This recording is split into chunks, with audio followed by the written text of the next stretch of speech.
حضرت نوح علیہ السلام کے زمانے میں بھی کلاؤڈ برسٹ ہوئے تھے، اتنے بادل پھٹے تھے اور زمین سے پانی نکلا تھا۔ اللہ تعالیٰ نے فرمایا فَفَتَحْنَا أَبْوَابَ السَّمَاءِ بِمَاءٍ مُنْهَمِرٍ، اللہ تعالیٰ نے فرمایا ہم نے آسمان کے دروازوں کو موسیٰ دھر پانی کے ساتھ کھول دیا اور اتنا پانی برسایا کہ پھر جل تھل ہو گئی اور ہر طرف پانی پانی تھا، جس کی وجہ سے زمین پہ کوئی انسان اللہ تعالیٰ نے زندہ نہیں چھوڑا۔ تو انسانی اعمال کی وجہ سے اللہ تعالیٰ نے فرمایا ہے کہ یہ جو زلزلے ہیں، سیلاب اور طوفان، یہ ہمارے کرتوتوں کی وجہ سے آتے ہیں۔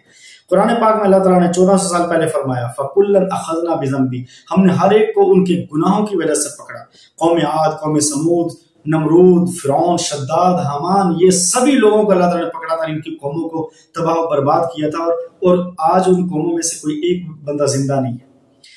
یہ جو لوگ ہم گناہ کرتے ہیں اس کی وجہ سے ہمارے اپنے کام کیا ہیں، جیسے تیل بہت زیادہ نکالنا یا زمین سے پانی بہت زیادہ نکالنا یا بڑے بڑے ڈیم بنانا، جس کی وجہ سے کتنی مخلوقات کے گھر ہم برباد کرتے ہیں،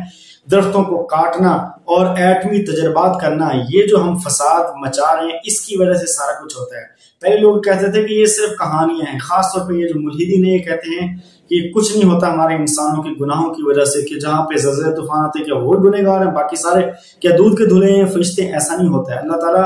چند کو پکڑتا ہے تاکہ دوسرے ہیں وہ بھی گناہوں سے باز آ جائیں۔ اللہ تعالیٰ سبھی کو ایک دم نہیں پکڑتا ہے بلکہ مہلت دیتا ہے۔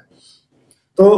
آج کی سائنس یہ بتلاتی ہے کہ انسانی عمل، قرآن پاک میں 1400 سال پہلے فرمایا ظہر الفساد فی البر والبحر بما کسبت ایدی الناس، یہ جو زمین میں، خشکی میں اور سمندروں میں فساد پھیلا ہوا ہے یہ کیوں ہے؟ اللہ نے اس کی وجہ بیان کی ہے، یہ انسان کے اپنے اعمال ہیں۔ آج کی سائنس یہ ثابت کر رہی ہے اور ملحدین کے منہ پہ تمانچہ مارتی ہے کہ یہ گناہوں کی وجہ سے بھی سب کچھ بدلتا ہے، کلائمیٹ چینج اور جو کچھ زمین میں فساد ہے یہ ہمارے اپنے ہاتھوں کے کرتوت ہیں، ہم نے زمین میں فساد مچایا اور یہ الٹا ہمیں اس کا صلہ مل رہا ہے، یہ ہمارا عمل ہے اور رد عمل بن کے ہمارے سامنے یہ نتیجہ آ رہا ہے۔ اب اللہ تعالیٰ نے قرآن پاک میں زلزلے کے بارے میں فرمایا تھا کہ زلزلہ اذا زلزلت الارض زلزالها، جب زمین میں زلزلہ آئے گا، زمین ہلا دی جائے گی،